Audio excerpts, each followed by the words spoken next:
4.3 보궐선거 결과는 대체적인 예상대로 1대 1이었습니다. 하지만 내용을 들여다보면 곱씹을 대목이 적지 않습니다. 향후 정치권에 미칠 영향도 꼼꼼히 따져봐야 합니다. 여야 1대1 미니토론 더 정치. 오늘은 포스트 4.3을 주제로 얘기 나눠보겠습니다. 이 밖에 논란이 이어지고 있는 이른바 김원봉 서훈 문제도 짚어볼 예정입니다. 더불어민주당 박찬대 의원, 또 자유한국당 정태욱 의원님 나오셨습니다. 어서 오십시오. 네, 안녕하세요. 반갑습니다. 안녕하세요. 네. 자, 먼저 두 분께 이번 선거 총평을 좀 부탁드리겠습니다. 먼저 박 의원님 먼저요. 예. 이번에 선거 결과를 보고서 저희 당으로서는 우리 PK의 민심을 확실하게 확인한 선거였다. 네. 이런 생각이 듭니다. 보궐선거의 원인지였죠. 정의당에서 한 석을 가져가게 되고 자유한국당에서 한 석을 가져갔습니다. 정의당에서 한 석을 가져가는 그 순간 사실 지켜보고 있었는데요.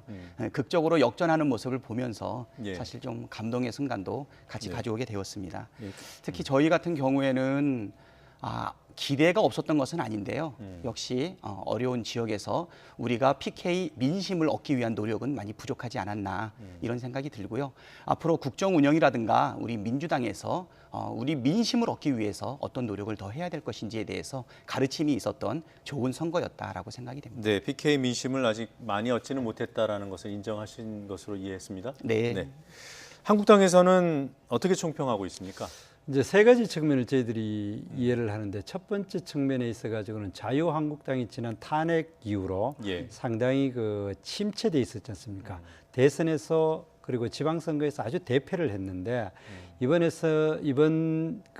선거 결과 과정을 보면서 예. 상당히 제1야당으로서 위상, 특히 대한정당으로서의 위상을 확인했다는 게 첫 번째고, 예. 두 번째로는 민주당이 단일화라는 이름으로 사실상 후보를 포기를 해버렸지 않습니까? 후보 내는 거를. 이런 과정에서 민주당이 여전히 집권 여당으로서의 어떤 책임감, 예. 정말 무책임하고 무능하고 또 어떻게 보면 비겁할 것까지 한 모습을 확인할 수 있었고, 그리고 또 한 번은, 세 번째로는 이 실제 운동 과정에서 엄청난 현 정부의 무능과 또 무책임, 특히 이제 민생 문제에 대해서 해결하지 못하는 부분에 대한 엄청난 이 민심을 예. 확인하는 그런 선거였다, 그렇게 생각할 수 예, 있습니다. 두 분 다 민심을 확인했다는 말씀해 주셨는데, PK 민심을 정부 여당이 많이 받아내지 못했다.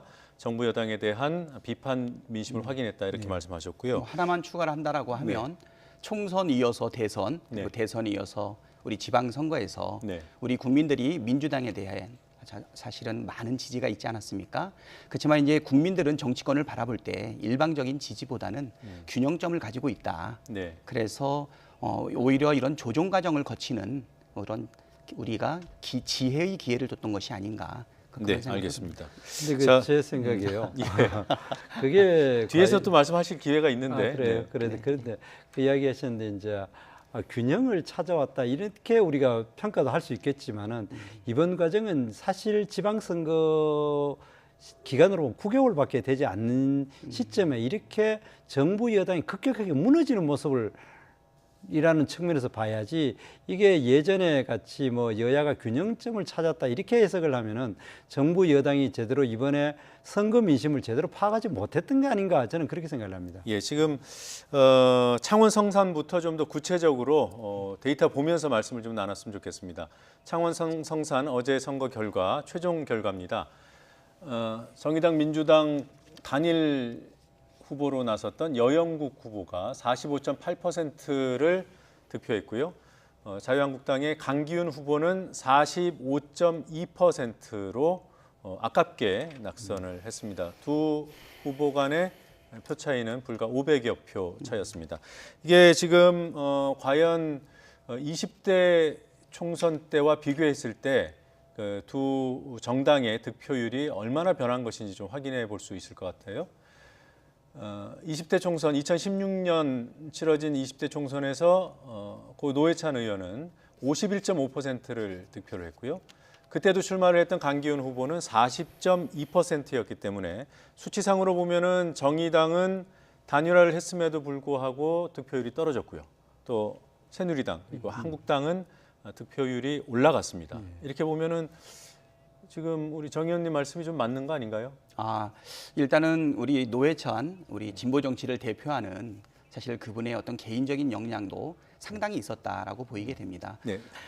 지금 우리 그 강기훈 후보하고 사실은 예. 박빙 끝에 마지막에 이제 역전을 하게 되었는데요. 강기훈 후보 같은 경우는 도의원을 2번 하고 예. 그다음에 총선에 3번을 출마한 경험이 있습니다. 예. 거기에 비해서 여영국 후보는 도의원만 2번을 하고 사실상의 총선은 처음이다 보니까 예. 사실 정치적인 어떤 이력 부분이라든가 뭐 경험 부분 이런 부분들도 사실은 표차를 줄이는데 일부 영향을 미치지는 않았을까 네. 그런 생각이 들고요. 아까 그리고 PK의 민심을 우리가 충분히 확인했다라고 하게 되면서 예. 이 표차가 줄어든 부분에 대해서는 민주당을 향한 우리 국민들의 또 엄격한 경고가 있었다라고 하는 부분도 수용할 수 있다고 생각이 됩니다. 네. 정 의원님께는 이런 질문을 드릴 수 있을 것 같아요. 노회찬 의원 하면은 인지도가 상당한 예. 당 대표를 지냈던 분이기 때문에 그분이 출마하셨을 때 그리고 또 이번처럼 보궐선거가 아니라 총선이었고 그러면 좀 득표율이 지금보다는 높은 것이 사실 아닐까?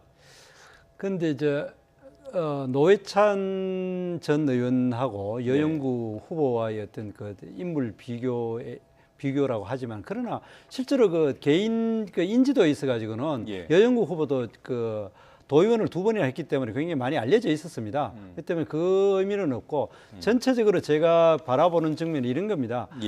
지난 지방 20대 총선 때보다도 11.3%나 자유한국당 지지율이 높아진 부분이 하나 있고 그리고 또 지난 지방선거를 기준으로 했을 때는 거의 창원 성산의 이제 그 지지율이 거의 2배가 됩니다. 23% 정도 그때 시장 투표를 했거든 자유한국당은. 그런데 지금은 이제 45%까지 거의 2배 가까이 이렇게 지지를 받는 부분이 어떻게 봐야 되느냐 이걸 우리가 해석하는 장면에서 옛날 모습을 뭐 지지를 했느냐 20대 기준으로 하는 것보다도 이 정부가 급격하게 무너지고 있는 모습을 정말 한번 다시 한번 확인하는 길이다. 저는 그렇게 한국당이 잘해서라기보다는 정부 여당이 못해서 그랬다. 그렇죠. 보통 일반적으로 좋은 현상이라고 할 수 없지만은 항상 그 이제까지 정권 교체라든가 이런 것은 집권 여당이 어떻게 하느냐에 따라 가지고 지지율이 왔다 갔다 했지 야당이 얼마나 선전하느냐 얼마나 대안을 잘 제시하느냐보다는 집권 여당이 어떻게 하느냐 모양으로 보통 결정이 되는데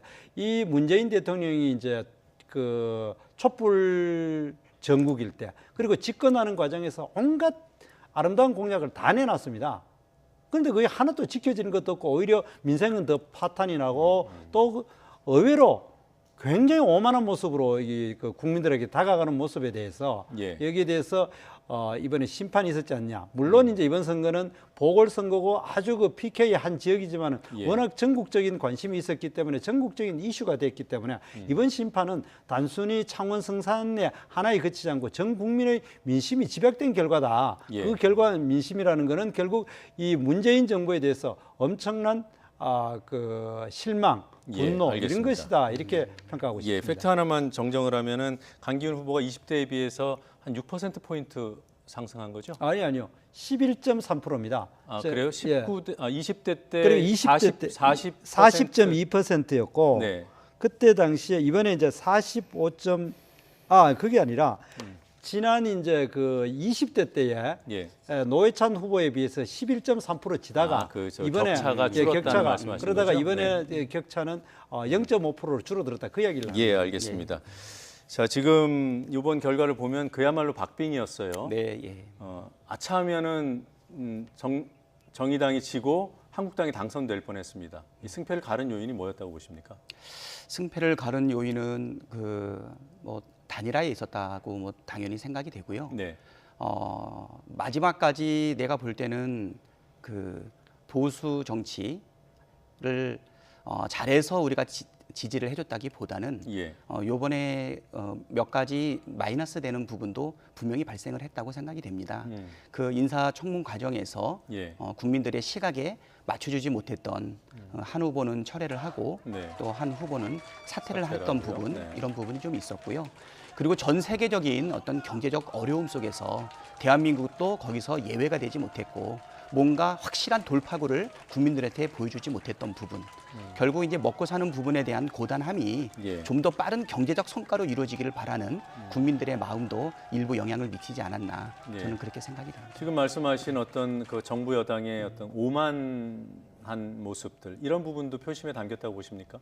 저는 그 촛불을 들어서 정권을 교체했던 문재인 정부에 대한 전 국민적인 지지 그리고 기대는 아직 남아 있다고 생각이 됩니다. 네. 다만 2년이 채 되지 않는 이 기간 동안에 국민들이 원하는 기대 수준 또는 네. 속도에는 좀 미흡한 부분이 있었던 것은 아닌가. 네. 그것이 표심에는 일부 반영될 수 있지만 어떤 경제적인 효과라든가 이 공약의 이행 여부는 단시일 내에 이루어질 수 없다. 예. 대증요법에 의한 어떤 공약 이행 뭐 이런 것보다는 저는 국민의 신뢰를 기반으로 해서 꾸준히 여론을 잘 반영하고 네. 국민들이 진정 원하는 것이 무엇인지 잘 교감해 나가서 가는 것이 오히려 안정적이고 그리고 예. 신뢰를 얻는 정치의 방법이 아닌가 이 생각이 됩니다. 알겠습니다. 한국당 입장에서 하여튼 굉장히 아까울 것 같아요. 이런 질문이 어떨까요? 축구장에만 안 갔으면 어땠을까?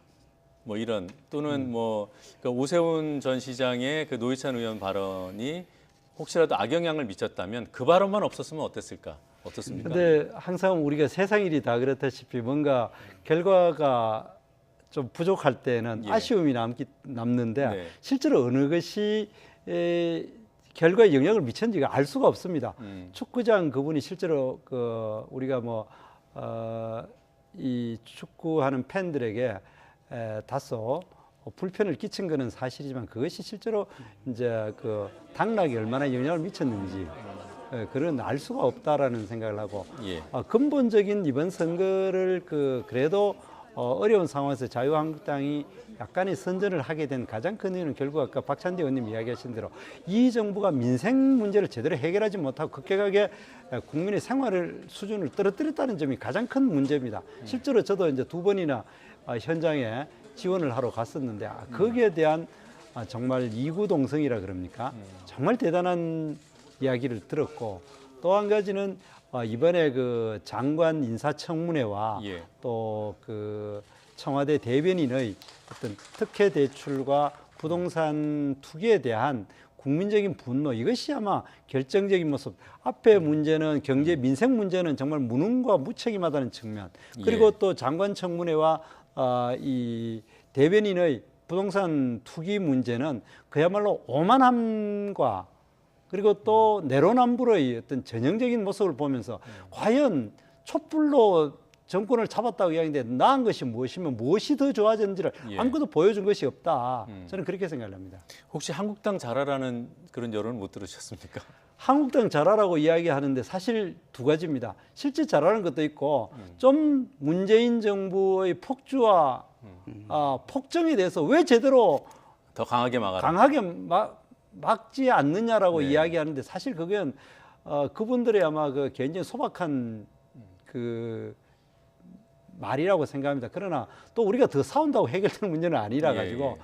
뭐 제가 그냥 알았다고 이야기를 하고 하지만은 어쨌든 이번에 많은 이야기들 중에 우리가 잘해달라 하는 것보다도 이 정부의 무능과 폭주에 대해서 제대로 제동을 걸어달라라는 정말 민원은 알겠습니다. 참 많았습니다. 자, 이 단일화가 네. 정의당 후보의 당선을 이끌어내는 가장 큰 요인이라고 말씀하셨는데요.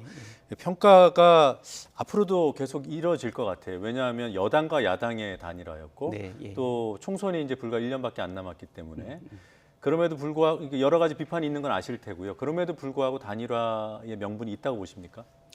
단일화는 이거는 요번에 단일화를 했기 때문에 21대 예. 총선에도 단일화를 할 것이다라고 하는 예측은 그거는 사실 예단이라는 생각은 듭니다. 21대 총선이 아직 1년 정도 남아 있고요. 예. 정의당하고 총선 전략을 단일화로 갈 것인지에 대해서는 누구도 결정하지 않은 상황이고요. 네. 다만 지금 정의당하고 그리고 우리 민주당에서는 뭐 정치 개혁을 비롯한 여러 가지 개혁 드라이브를 거는 데 있어가지고 예. 이슈별로 동의하는 부분들이 좀 많이 있기 때문에 네. 사실은 협치의 수단으로서 사실 정의당하고 같이 갈 수 있는 그런 기반은 마련되어 있다라고 하는 예. 부분이 있고요.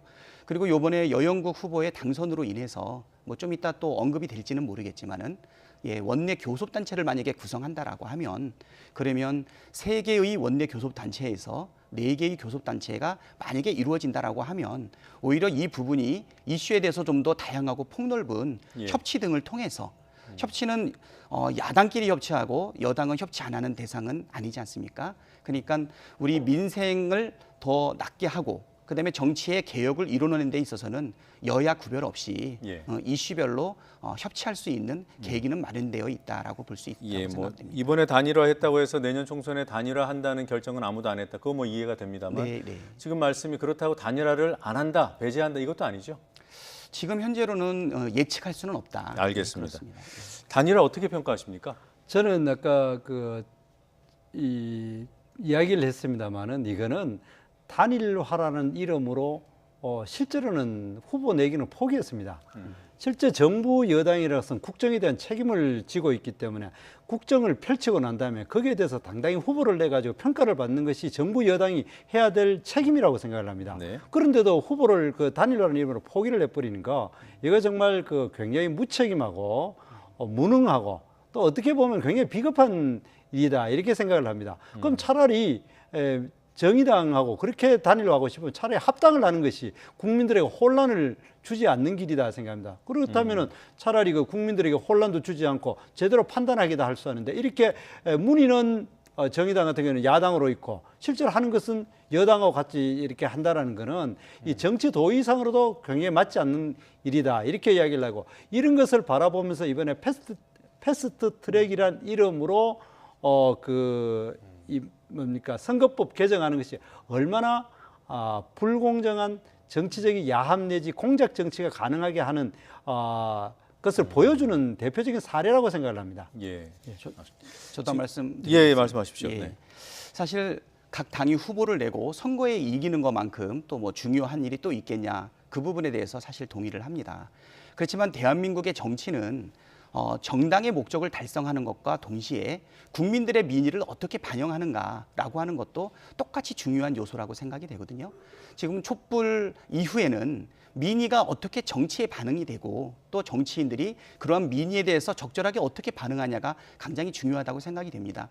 지금 우리 강기훈 후보 같은 경우는 똑같은 48%대의 사실은 득표를 얻었지만 그분을 지지하고 있는 국민들이 결국은 이제 소선거구제에 의해서 한 사람의 당선자만 나오다 보니까 그것을 자기의 뜻을 국회에 반영할 수 있는 방법이 지금 없단 말이죠. 그런 면에서는 국민들이 원하는 지지도가 그대로 의석수에 반영될 수 있는 연동형 비례제 뭐 이런 것들도 사실 정치 개혁에 굉장히 중요한 요소다.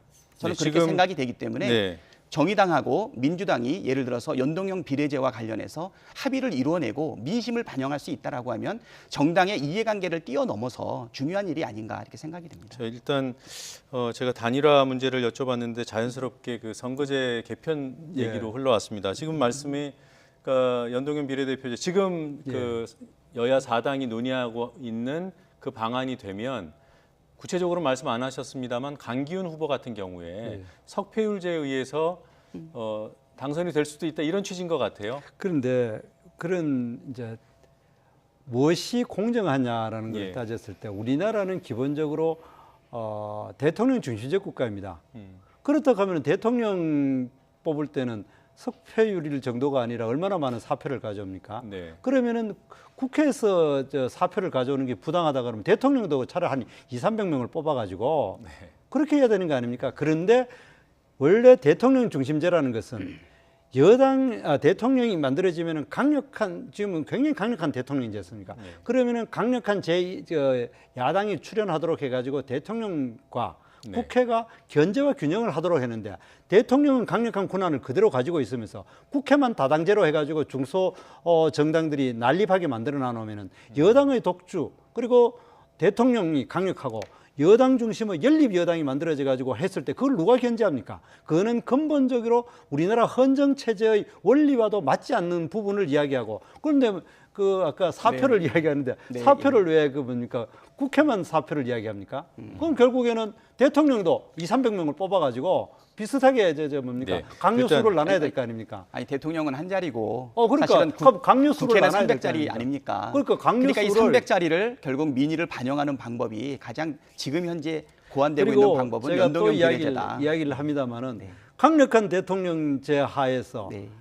저 국회를 아까 말씀대로 군소 정당들이 쭉 연립하게 하면 분명히 강력한 대통령 중심으로 하는 연립 여당이 만들어지면은 그럼 국회라는 것이 대통령을 견제하도록 되어 있는 이 헌법 원리에 근본적으로 배치하게 되면 그러면 그거는 독재로 지금 현재에도 이렇게 문재인 정부와 독주와 오만하게 가는데 그걸 어떻게 견제하겠습니까? 오히려 저기 우리 행정부에 대한 우리 입법부의 적정한 견제와 균형이 함께 일어날 수 있다고 저는 생각이 되거든요. 자, 두 분 이제 비슷한 정도로 말씀을 하셨어요. 이 얘기는 오늘 주제가 아니기 때문에 제 질문을 정 의원님이 애초에 말씀하셨던 얘기를 조금 다듬어서 질문을 던지겠습니다. 왜 그 단일화를 하고 후보를 안 냈냐? 무능하고 비겁함이다. 차라리 합당을 해라. 제가 질문 하나 붙이겠습니다. 네, 예. 차라리 연정을 하면 어떻습니까? 연정하는 부분에 대해서요. 글쎄요, 제가 그 연정과 관련된 대통령의 의지가 어떤 것인지 제가 확인해 보지는 않았는데요. 예. 국민을 위해서 할 수 있는 일이 있다면 그리고 그것을 통해 가지고 국민의 행복을 이끌어내고 또 개혁을 이뤄낼 수 있다라고 하면 그것도 고려 대상은 될 수 있지 않겠나라고 하는데 저는 그냥 일개 국회의원이기 때문에 우리 당을 대변해 가지고 얘기한다고 말씀드리기는 어려운 것 같습니다. 예, 뭐 국회의원 1인이 당을 대변할 수는 없습니다만 일개 국회의원은 아닌 것 같습니다. 네. 지역구를 대표하시니까 300명 중에 한 분이죠. 네, 알겠습니다. 이제 정의당이 의석수가 한 석이 늘었어요. 예. 그리고 이제 민주평화당과 깨졌던 교섭단체를 새로 구성해서 예. 제4의 교섭단체가 될 것이라는 전망이 우세하더군요. 예. 그렇게 예상하시는 거죠? 예, 그렇죠. 좋은 일입니까? 이거는 자기들 정당의 그 의정 활동의 어떤 방향이기 때문에 우리가 네. 우리가 뭐 호를 이야기할 건 아니고 다만 거기서 중요한 키를 가지고 있는 것이 민주평화당입니다. 예. 그런데 민주평화당이 이번에 그 아주 일반인들이 거의 관심을 안 가지는 것 중에 하나가 전주에서 네. 어, 기초의원이 예, 됐죠. 기초의원 한 명이 됐는데 그것도 민주당 그 기초의원에 비해서 압도적으로 당선됐습니다. 네. 사실 여론조사상으로는 지금 민주평화당이 호남 지역의 지지율이 1% 내지 2% 정도 됩니다. 네. 그런데도 불구하고 이번에 압도적으로 당선되는 것을 봤을 때 저는 이런 생각을 합니다. 과연 민주평화당이 정의당하고 같이 그 교섭단체를 구성해 가지고 사실상 민주당과 같이 손발을 맞춰 가 가지고 이중대의 모습을 보이는 것이 과연 본인들의 선택에 바람직할 거냐?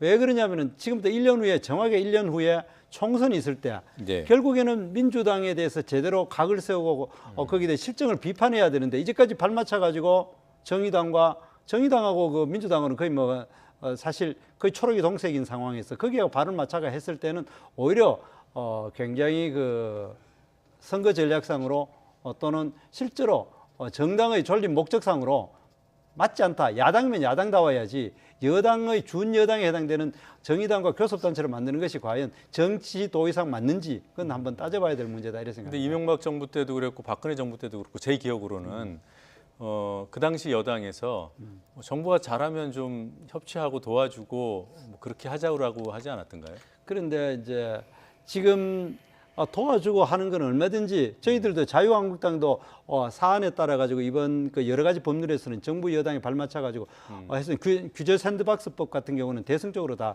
네. 동의를 해주고 그거 하는 거 하고 실제로 교섭단체를 구성한다는 것은 같은 정강 정책까지는 아니더라도 공동의 목적과 정책에 대해서 비슷한 의견을 가져야 되는데 과연 정의당은 거의 민주당과 거의 모든 것을 같이 행동을 하고 있지 않습니까? 거기에 발을 맞췄다가 1년 후에 선거 앞에서 정부 여당을 과연 비판할 수 있는 있을 수 있을까? 네. 그거는 굉장히 정치 도의적으로 평소 때는 국회에서는 계속 발을 맞춰놓고 네. 또 선거 때는 정부 여당을 비판하는 모습을 취하는 모습이 과연 바람직할 것인가를 제가 지적하는 부분입니다. 예, 어떻습니까? 이런 지적은? 전 제가 볼 때는 이슈별로 건별로 자기들의 사고가 반영이 돼야 된다고 생각이 됩니다.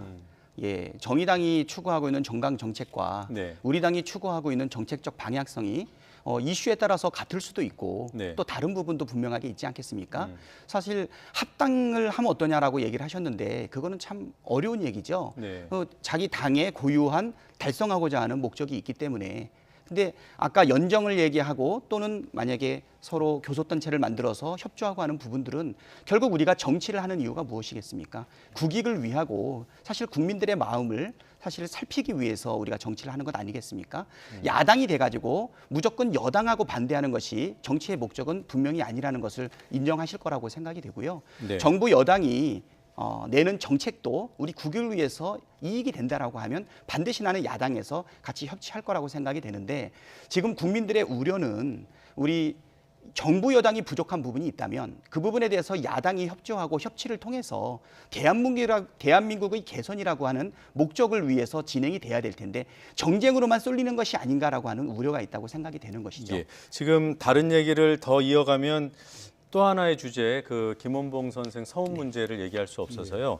선거 얘기는 이 정도로 마무리를 하고 그 서훈 문제를 했으면 좋겠는데 괜찮겠습니까? 예, 예. 네. 자, 지금 여야 간에도 논란이 있고 사회적으로도 논란이 있는 그 약산 김원봉 선생의 서훈 논란이 이어지고 있습니다. 지난 3월 26일 국회 정무위원회에서 보훈처장이 출석해서 이와 관련한 발언을 했습니다. 잠시 듣고 토론 진행하겠습니다. 그분을 제가 할 겁니까? 그 국가보훈 대상자로 서훈을 할 겁니까? 안 할 겁니까? 지금 그 의견을 수렴 중에 있습니다. 그럼 지금 하겠다는 뜻은 수렴해가지고 잘하면 할 수도 있다 그 뜻입니까? 그거는 가정할 수 없습니다. 의견을 수렴한다니까 의견 수렴하다 보면은 또 그렇게 갈 수 있다는 뜻 아닙니까? 그죠? 가능성은 있습니다. 자, 이거 굉장히 중요하네요. 지금 현재 기준으로는 되지 잠깐만, 않고요. 잠깐 제 네. 말을. 지금 보훈처가 뭔가 이제 여론을 확인하고 그래서 어떤 가능성을 열어두고 지금 접근하는 거라고 보십니까? 아니면은 방향을 설정해 놓고 여론을 일으키는 거라고 보십니까? 저는 이미 이 정부 내부 깊숙한 곳에서는 예.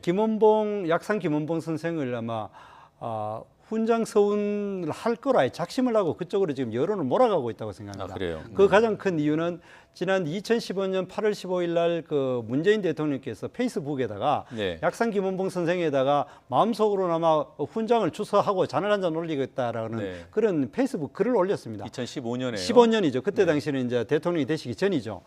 그래 되고 난 다음에 이제 대통령이 되시고 난 다음에 해방 이후에 이제까지 이제 이 정부가 들어서기 전까지만 보훈처에 확고한 원칙은 사회주의 운동을 한 사람도 서훈 독립유공자로 서훈이 대상이 되지만은 네. 해방 이후에 사회주의 활동한 사람은 하지 않겠다.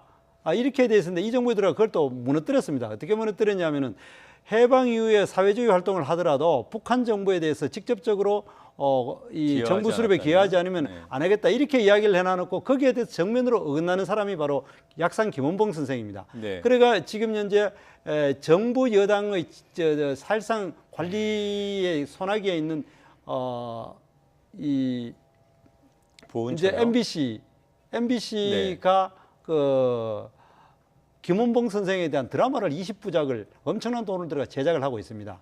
아주 그 미화를 하겠죠. 그리고 또 독립기념관에서 4월 1일 날 약산 김원봉 선생에 대한 세미나를 했습니다. 그러면 전부 다 그 약산 김원봉 선생에 대해서 칭찬 일색으로 했는 걸로 저는 알고 있습니다. 언제 세미나요? 4월 1일 날 이번 네. 주 월요일 날 했습니다. 네, 네. 이런 과정을 이래 지켜보고 있으면은 약산 김원봉 선생에 대해 서운하는 방향으로 줄곧 매진하고 있다라는 느낌을 저는 가지고 있고 실제 그래야 될 것 같습니다. 정 의원님 저기 한 가지만 제가 잘못 들었나 싶은데 MBC가 정부 손아귀에 있다. 그런 게 아니고 정부 손아귀 그건 죄송하게 생각하고요. 네. 정부의 저한테 죄송할 일은 아닌데. 네. 정부의 죄송합니다. 이 부분에 대해서 제가 분명히 사과를 드리겠습니다. 예, 알겠습니다. 하여튼 MBC가 지금 약산 김원봉 선생과 관련된 드라마를 제작하고 있고 그것이 어떤 이제 김원봉 선생에 대한 서운으로 이어지는 흐름 속에 있다고 보시는 거죠. 예. 네, 어떻습니까? 그 학계에서 김원봉에 대한 평가해야 하고 서운 줘야 된다 이런 얘기가 나오고는 있습니까? 지금 그분에서 다양한 이야기는 분명하게 나오고 있는 것 같습니다. 그래서 이게 학계에서 먼저 얘기가 나온 것이냐 네. 또는 보훈처에서 그렇게 방향을 유도하는 것이냐 이렇게 물어보는 것과 관련해서 저는 조금 다른 시각을 가지고 있는데요. 예. 지금은 정책을 펴는 데 있어가지고 결국은 민의를 넓게 수용하는 입장 아니겠습니까? 특히 이제 최근에 열렸던 우리 두 인기 영화가 있었죠. 그 많은 사람들이 관람을 했는데 그 두 영화에서 김원봉과 관련된 내용이 나오게 되면서 예. 도대체 김원봉이라는 분에 대한 사실 관심이 우리 국민들 사이에서 크게 일어났다는 것은 아마 부인할 수 없을 거라고 생각이 됩니다. 그러면 독립운동과 관련해서 김원봉에 대해서 그분에 대한 평가가 다시 이루어야 되는 것 아닌가. 네. 그렇다면 보훈 차원에서 서훈과 관련된 부분에 대해서 동의하는 사람도 있을 거고 네. 그 부분에 대해서 반대하는 사람도 있을 수 있는데요. 지금 이 서훈과 관련된 부분에서는 우리가 일제 침탈을 겪고 그다음에 광복 이후에 그리고 전쟁도 겪었고 그리고 독재도 겪으면서 사실 친일 문제와 관련된 부분 그리고 독립과 관련된 부분에 있어서 굉장히 오랫동안 사실 분열도 있었고 논란들도 많이 있지 않았습니까? 그 올해 같은 경우에는 3.1운동 그다음에 임시정부 수립 100주년이 되는 예. 해인데요. 결국은 친일 문제, 그다음에 독립 문제, 예. 그리고 서훈 문제랑 관련돼서 지금쯤은 우리가 다시 한번 그것을 재검토할 수 있는 그 정도의 사실은 역량이나 여유는 생기지 않았을까라고 하는 측면이라고 생각됩니다. 예, 지금 일단 뭐 여당 의원도 그런 말씀을 하셔서 오해가 있을 수 있는데요. 일단 그 정무위에서 정 의원께서 질의를 하고 또 보훈처장이 응답하는 과정에서 보면은 가능성은 열려 있다. 근데 그 끝자락에 그 피 처장이 지금 기준으로는 안 된다라는 얘기를 했더라고요. 그래서 그러니까 이제 기준을 이제 네. 바꿀 가능성이 있고 네. 그렇게 해서는 안 되는 가장 큰 기준을 바꿀 것이다. 예, 바꿀 것이고 어떤 뭐 명분을 이제 찾겠죠. 예. 실제로 이제 그 훈장이라는 것은 대한민국 헌법의 이름으로 훈장을 주는 겁니다. 예. 그런데 약산 김원봉 선생이 독립에는 상당히 유공은 하지만은 직접 북한 정권 수립에 직접적인 공헌을 했고 네. 6.25 전쟁 때에 또 상당히 큰 역할을 하신 분입니다. 그런 분들에게 했다 하면은 대한민국 헌법을 대한민국의 건국을 방해했고 대한민국을 파괴하기 위해서 6.25 전쟁에 있는 상당한 이 전범의 책임이 있는 분에게 대한민국 헌법 이름으로 과연 이게 주는 것이 바람직하냐? 예. 저는 이런 문제를 제기하지 않을 수가 없습니다. 김원봉 선생이 이제 무장 독립 운동을 주도하셨고 예. 그리고 백범 김구 선생보다 이 지금 말로 하면 현상금 예. 훨씬 더 높았다고 하더군요. 그런 독립 운동의 이력은 인정하시는 거죠? 그거는 분명히 인정을 하는 거고. 네. 그러나 이제 대한민국의 건국 과정에 대해서 굉장히 반대를 했고, 그러니까 북한 정권 수립에 직접적인 공헌을 했고, 그것이 바로 6.25 남침을 엄청난 우리 국민들에게 또 시련을 안겨준 것에 책임이 있기 때문에 예. 우리가 공과를 같이 따져봤을 때는 우리가 이 문제를 균형되게 봐야 된다 이런 생각을 합니다. 네. 그러니까 한국 전쟁이 발발한 것에 직접적인 책임이 있습니까? 아니면 북한 정권 수립에 기여했기 때문에 간접적인 책임을 져야 된다고 보시는 건가요? 북한 정권이 직접적인 참여했기 때문에 정권 수립에 대해서도 책임을 져야 되고 그거는 책임이 있고요. 그리고 또 6.25 전쟁을 할 때 지금 현재 1954년 자료에 보면은 예. 대규모 간첩을 파견하는 직접적인 책임자가 김원봉 선생이라는 기록이 나와 있습니다. 네. 그렇기 때문에 6.25 전쟁 과정에서도 엄청난 책임이 있다. 그렇게 생각을 합니다. 예. 이런 문제 제기에 대해서는 합리성이 있다고 보시는 거죠? 그런 논란이나 뭐 문제 제기도 난 있을 수 있다고 보고요. 예. 제 입장에서는 아까 말씀드렸듯이 우리가 그 3.1운동 이후 지금 100년이 경과했고요. 네. 그리고 저희가 독립을 하고 나서도 지금 70년 이상의 시간이 경과가 되어 있지 않습니까? 예. 우리가 친일 문제와 산업화 문제를 각각 별개로 구별해 가지고 네. 평가는 예가 있습니다. 네. 그렇죠. 일본군 출신의 일본군 장교 출신의 분이 산업화에 공을 세운 거, 우리 산업화와 그 부분은 별개로 언급하는 것처럼 사실 독립운동과 그리고 뭐 이것과 관련된 사상에 대한 부분들, 이런 부분들은 역시 독립적인 차원에서도 검토해 볼 만한 여지는 분명하게 있다. 다만 저는 보훈처가 김원봉 선생에 대해 가지고 처음부터 서운을 할 목적으로 이 토론회를 열었다라고 단정하는 부분에 대해 가지고는 예. 그것은 좀 비약이 지나치지 않은가 이런 생각이 들고요. 예. 지금 우리나라의 국력이라든가 국민의 수준에서는 이런 부분에 대해서 좀 더 자유롭게 이야기하고 논의하고 그 결과를 정책에 반영할 필요도 있다고 생각이 됩니다. 예, 이제 토론을 마무리해야 되는 시점이라 지금 두 분 다 말씀하신 4월 1일의 토론회는 학계에서 주최한 거는 맞습니까? 독립기념관에서 주최한 겁니다. 독립기념관에서 예. 주최하고 학자들이 참여했습니까? 아니면 정치인들이 같이? 학자들이 참여했고요. 거기에서 이제 뭐 저도 기사를 찾아봤습니다만 다양한 의견들은 나왔더군요. 뭐 일방적인 건 아닌 것 같고요. 자, 여기서 이제 오해가 없게 지금 현재 보훈처의 입장을 간단하게 정리하는 것으로서 오늘 토론을 마무리해보고자 합니다. 보훈처가 최근 국회 정무위 직후에 입장을 낸 것이 있습니다. 김원범 선생과 관련한 이런 서훈 논란과 관련해서 1948년에 월북을 했고 또 북한 정권 수립에 참여를 했기 때문에 북한 정권 수립에 기여한 사람은 배제하는 현행 심사 기준상 포상, 서훈은 어렵다. 만약에 기준을 변경하기 위해서는 국민적인 공감대가 필요하다. 이런 입장을 내놨습니다. 자, 간단하게 두 분께 질문을 드리고 마무리하죠. 그럼에도 불구하고 저 기준을 바꿔서 서훈을 추진할 가능성이 있다고 보시는 건가요? 예, 지금 여론을 확산시키는 과정이다 저는 생각합니다. 그래요. 알겠습니다. 어떻게 보십니까? 지금 국민의 뜻이 그렇다면 네. 나는 기준을 바꿀 수도 있다고 생각이 되고요. 네. 그리고 제가 그 약산 우리 그 평전을 쓰셨던 그 작가 그 이원규 선생님하고 오기 전에 통화를 한번 했습니다. 네. 어떻게 생각하시냐? 15년 전에 그 평전을 쓸 때 이분은 서운 받을 만한 자격은 있다고 작가는 개인적으로 생각한다. 네. 이런 이야기는 하시더라고요. 네, 국민적 공감대가 어느 쪽으로 모일지 지켜봐야 될 것 같고 여론을 잘 수렴해야 될 것 같습니다. 오늘 두 분 말씀 잘 들었고요. 토론 여기서 마무리하겠습니다. 고맙습니다. 고맙습니다.